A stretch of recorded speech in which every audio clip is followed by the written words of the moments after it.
Salam Lestari. Halo lor, kembali lagi di Dia Tomblok Channel. Masih bersama saya Dia dan Mas Bojo, Mas Alex Pujiwinarto.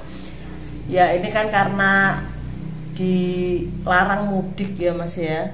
Terus lebaran itu kan memang apa ya, acara kumpul keluarga gitu. Terus yang tidak bisa kemana-mana gitu biasanya kan pada mengunjungi objek wisata. Jadi tempat-tempat wisata itu membludak, dibanjiri masyarakat. Lihat di TV itu juga, di berita di TV, di sosial media itu sampai seperti itu. Nah ini juga terjadi di Waduk Gedung Ombo. Nah kemarin itu ada berita ada perahu terbalik. Jadi Waduk Gedung Ombo itu terletak di Kabupaten Boyolali, perbatasan dengan Kabupaten Grobogan ya Mas. Dan Sragen juga. Dan Sragen. Nah itu kemarin itu ada beritanya perahu terbalik yang diisi 20 orang ya.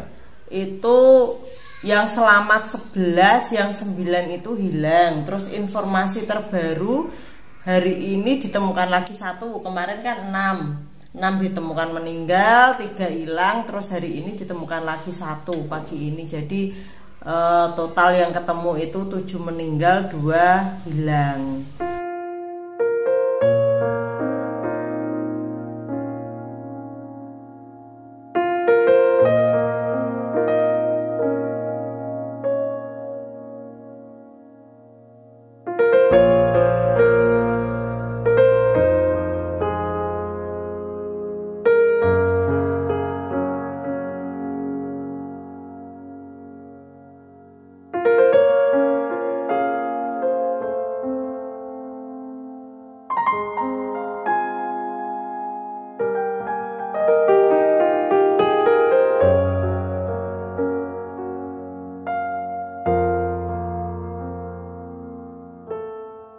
Kemarin itu juga ada yang bilang gini, oh Sabtu Legi itu pasti makan korban kayak gitu Mas. Nah itu jenengan tuh percaya nggak sih kalau itu ada kaitannya dengan hal-hal mistis gitu? Ya sebelumnya saya ucapkan ikut berduka cita ya, dan semoga musibah semacam ini kedepannya tidak perlu terjadi lagi. Kalau soal hari sial, hari yang penuh keberuntungan kayak gitu, sebenarnya aku nggak begitu percaya ya. Karena apa? Karena semua hari adalah baik apabila disertai doa dan disertai tingkah laku yang baik, perbuatan yang baik. Dan semua hari bisa menjadi sial apabila kita tidak melandasi aktivitas kita dengan doa dan hati yang bersih. Saya kira begitu. Terlepas dari unsur adanya atau tidaknya unsur yang tidak terlihat, kalau saya lihat kecelakaan ini faktor kesalahan manusianya cukup besar ya. Perahu wisata dengan spesifikasi semacam itu untuk 20 orang sebenarnya juga apa ya, sebenarnya tidak overloaded lah sebenarnya ya. Karena apa? Karena saya cukup lama dan cukup intens dulu berada di Gedung Ombo, sampai teman-teman menjuluki saya pegawai pengairan bagian Gedung Ombo kan gitu, karena saking seringnya saya mancing di sana. Saya kenal beberapa penduduk, bahkan yang punya beranjang apung itu banyak yang kenal, juga warung-warung di situ banyak yang kenal juga. Jadi 20 itu bukan nggak overload gitu. Overload, karena sebenarnya trayeknya itu kan hanya dari tempat wisata yang di Grobogan itu masuk Kabupaten Grobogan, itu kemudian dibawa nyebrang ke Warung Apung. Warung Apung ini masuk wilayah Boyolali, masuk ke Musu. Nah, andai kata di situ tidak kehilangan keseimbangan, maka saya kira ya nggak masalah. Jadi sampai di Warung Apung naik selesai. Nah, ini menjadi jatuh itu kan karena orang-orang sebelum perahunya mendarat, jadi menjelang mendarat, mereka berebut selfie. Iya, gitu. pada ini Berebut selfie-nya di satu tempat, yaitu di ujungnya perahu, sehingga perahu pun terbalik, begitu loh.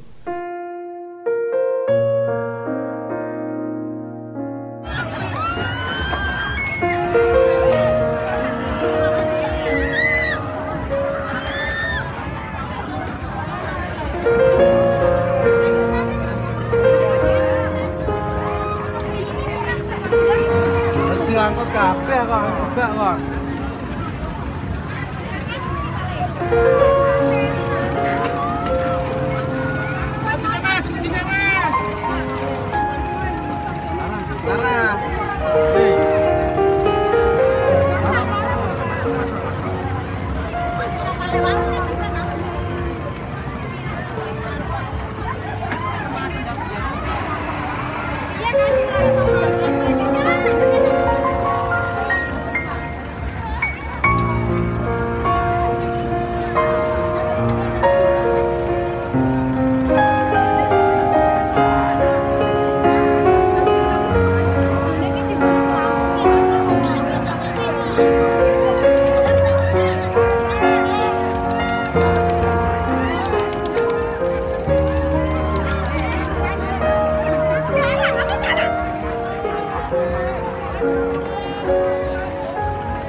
Korban tenggelam.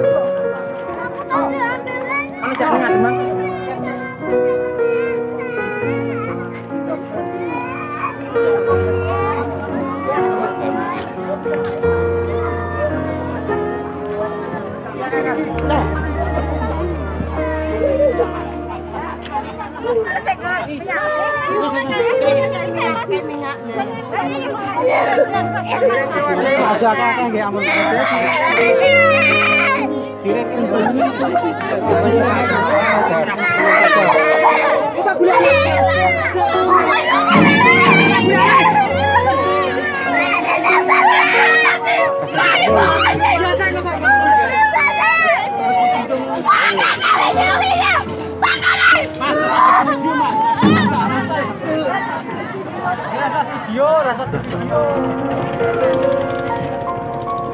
Nah, keadaan menjadi lebih parah karena seperti yang tampak pada foto maupun video-video yang beredar, mereka tidak mengenakan pelampung, padahal pelampung itu sebenarnya wajib untuk wisata air. Tapi itu disediakan nggak sih, Mas? Disediakan, saya kira. Atau disediakan tapi jumlahnya itu tidak memadai. Kadang-kadang begitu, kadang-kadang tidak memadai. Tapi yang lebih sering yang aku lihat itu malas. Jadi penyelenggaranya maupun orangnya itu malas karena merasa sumuk, merasa gerah, ribet lah, paling juga nggak terjadi apa-apa gitu. Jadi kebanyakan kecelakaan itu berawal dari meremehkan gitu, meremehkan. Mas, jenengan tadi kan cerita kalau dulu tuh sering mancing di Gedung Ombo. Nah, pernah nggak Mas selama jenengan mancing itu mengalami peristiwa yang magis gitu? Soalnya kan di waduk Gambrengan itu jenengan kan juga pernah mau ditarik kalak toh. Nah itu pasti kan kalau di air gitu kan banyak yang makhluk-makhluk yang nggak kelihatan gitu. Beberapa kali aku ngalami penampakan gitu ya, penampakan. Bahkan pernah yang hampir terjadi kontak gitu, untung tidak jadi. Tetapi yang paling mengerikan malah bukan itu. Jadi kalau musimnya pas musim angin, kalau aku mancing itu kan tidak di tepi, tapi saya menyeberang ke tengah, ke pulau. Jadi pakai perahu gitu. Pakai perahu ya. Dan di salah satu pulau di Kedung Ombo itu yang sering untuk memancing itu namanya Temu Gureh. Temu Gureh. Nah, itu di kalangan pemancing sangat terkenal, pemancing Kedung Ombo maksudnya. Di Temu Gureh. Suatu ketika saya pulang, biasanya pulang itu kan menjelang maghrib ya. Jadi kita diantar pagi sekali jam 6, nanti sekitar jam 5 gitu dijemput. Nah, ketika kita dijemput mau pulang itu tiba-tiba langit itu gelap. Tadinya cerah, tiba-tiba itu gelap terus hujan. Nah, yang tidak saya sangka ternyata di waduk pun bisa terjadi ombak yang besar. Oh iya. Iya. Ombaknya itu bisa besar kayak di laut. Oh. Gitu. Nah, aku mencoba bertanya sama yang perahu ya, yang jemput itu. Yang jemput itu. Mas Sarwoto namanya. Tapi dia cuma senyum-senyum. Kayak nggak mau mengatakan. Iya, nggak mau gitu. mengatakan. Jadi saya kan bilang begini, ini kok koyok nggak wajar ombaknya. Kok bisa waduk bisa ombaknya sebesar ini gitu. Terus dia bilang, oh bisa lebih besar lagi Pak, tapi enggak apa-apa ini, enggak apa-apa. Terus ditanya, sampean tadi di Temu Gureh ngapain? Tuh, nanti tak ceritakan gitu loh. Jadi yang mengerikan bagiku ya itu justru pasca aku ketemu itu aku ngalami tiba-tiba langitnya itu jadi gelap, terus hujan deras dan ombak gitu. Ombaknya itu malah kayak lagi diaduk-aduk gitu airnya. Gitu. Ya untungnya selamat. Tapi itu membekas lah dalam ingatan. Lah itu jenengan lihat apa? Jadi gini, aku tuh kalau mancing kan biasanya kan bersedikit orang. Kalau enggak 2, 3. Nah, tapi kadang-kadang juga sendiri. Nah, pas itu aku sendirian. Karena apa? Karena temen itu kita janjian ketemunya di desanya, di desa apa desanya? Ngasinan apa itu? Ya, desanya Ngasinan. Ketemu di warung di situ sama temen yang katanya mau mancing juga.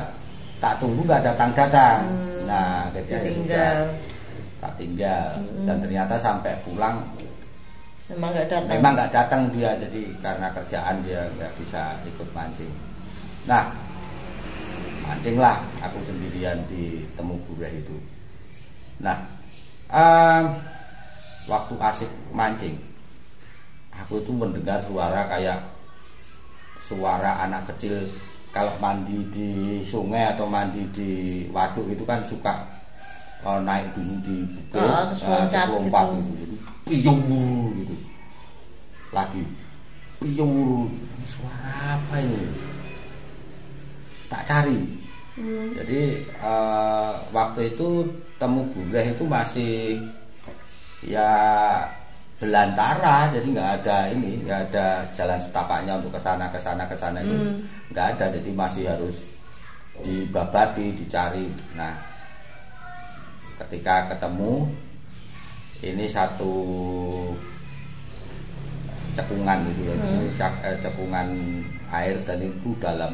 Di situ tuh ada seekor ikan besarnya bukan main, itu lompat-lompat ya. Ini ikan karper. Kelihatan sekali kalau itu ikan karper. Gedenya seberapa? Ya kira-kira sebesar NZ lah. Iya, gede banget dan dia lompat. Sut gitu tuh. Masuk lagi bius gitu. Ah.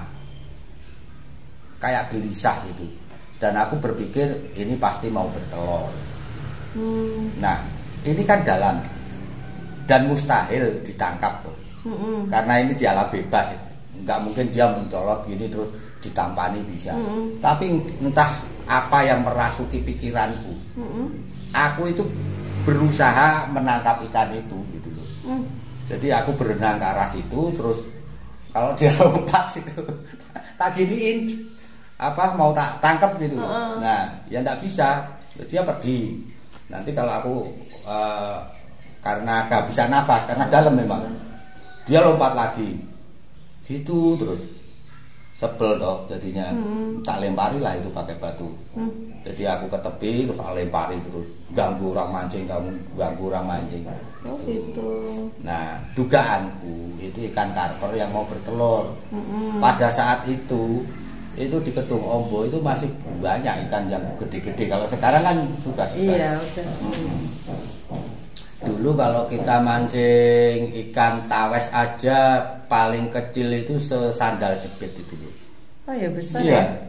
Jadi banyak sekali kalau dapat ikan itu tak bagi itu sama tetangga kampung itu. Kalau dapat itu bisa 1 ember kita bagi-bagi karena saya suka mancing tapi tidak begitu suka makan ikannya gitu, jadi lebih banyak dibagi. Nah ternyata setelah aku lempari itu diam dia. Nah aku mancing balik ke lokasi. Nah habis diganggu sama itu tadi, ndak ada ikan yang makan. Jadi aku dapat ikan itu ya berarti antara jam 9 lah, jam 9 sampai jam 11 lebih, karena waktu ada ikan yang mencolot itu terjadinya itu pas jam 12 siang. Itu pas jam 12 siang itu sudah nggak dapat ikan terus balik ke lokasi mancing itu sudah nggak ada ikan yang menyentuh sama sekali. Akhirnya jam 3 marah lah aku. Ini pasti gara-gara apa? Si ikan, berarti tadi bukan ikan karper, ini ikan tunggon. Ini berarti ikan siluman ini. Ini yang mengganggu aku. Udah aku ke situ lagi. Teriak-teriak lah aku. Weh, sini keluar kamu, ganggu aku. Ini aku nggak dapat ikan ini. Gimana ini? Lo nggak takut malah ke situ lagi? Lah nggak dapat ikan kok. Pegel loh itu, bayar perahunya berapa itu? Sewa perahunya itu mahal ya? Itu cukup mahal itu. Belum nanti warungnya, belum waktu mau mancing itu kan kita beli bekal juga di warung. Mahal itu kalau nggak dapat ikan itu. Selain nggak cocok, nggak sesuai dengan budgetnya, itu malu kalau pulang itu nggak bawa ini. Soalnya waktu udah seharian gitu ya. Waktu itu kan aku masih suaminya si Lucy. Pasti dia sambil nyengir bilang begini, Mas daripada mancing begitu mana uangnya tak belikan ikan di pasar kan gitu. Nah itu kan apa ya, melukai harga diri tau begini itu. Nah udah begitu aku diam, aku tuh melihat ada kayak apa ya, di cerukan itu tadi. Iya di tempatnya tadi. Itu kayak ada rumput tapi halus hitam itu banyak menjalar di dalam air loh. Nah itu di bawah itu kok kayak ada apa ya, hitam itu menjalar. Jadi makin naik kelihatan kalau itu rambut. Jadi ini rambut itu bisa panjang sekali.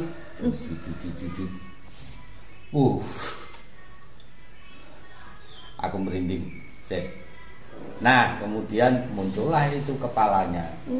Jadi kepala tok sama rambut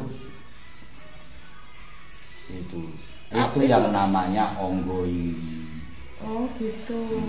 Jadi dia itu hantu laut di air gitu ya, hantu air. Jadi itu hantu air gitu.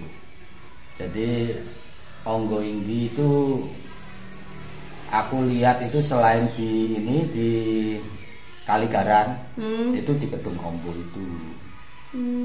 Nah udah onggoi-nya ini muncul, ya sudah aku ya teriak lagi, nggak takut? Ya nggak takut, tapi aku juga nggak ke situ gitu.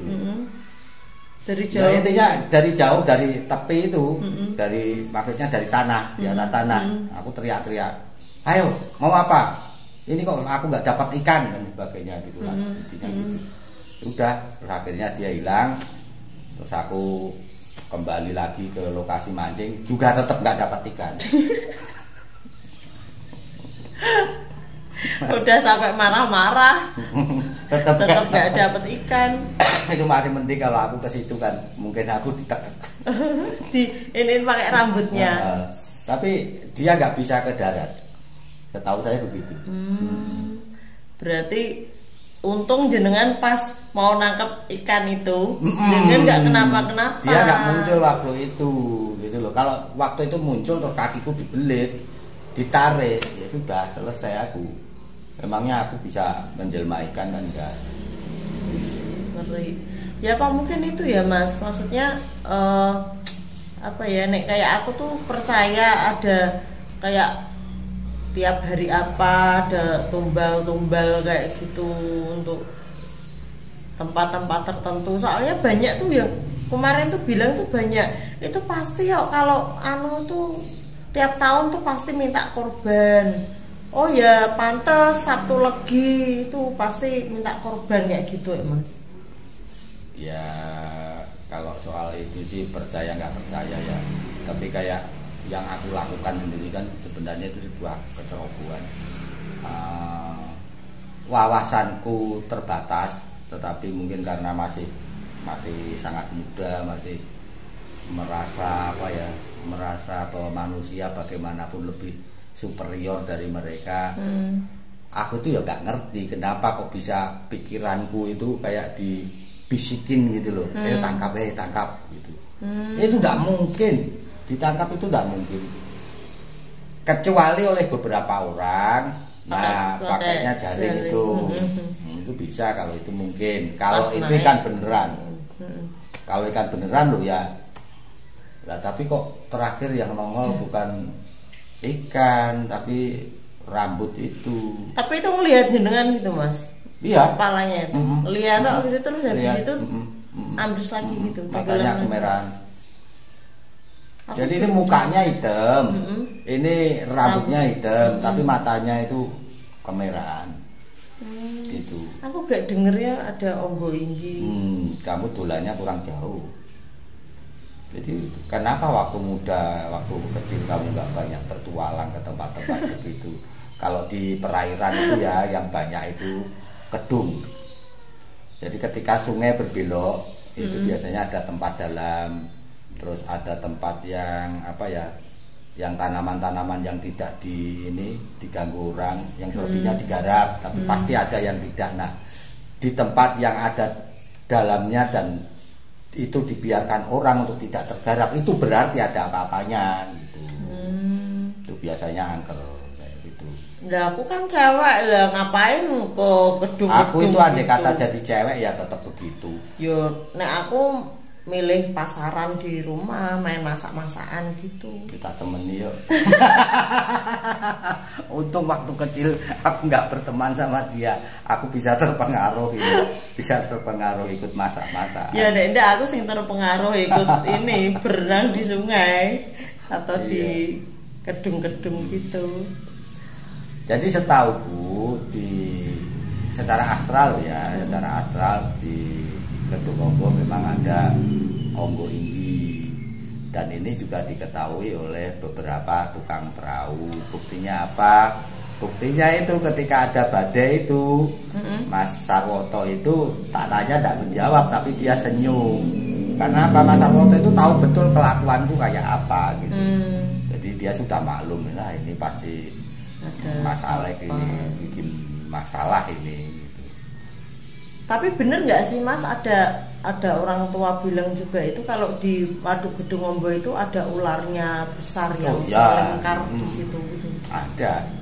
Cuman kalau aku ya ini berdasarkan pengalamanku sendiri sih, yang kayaknya bisa lebih galak itu kalau aku loh ya, ya si onggo ini.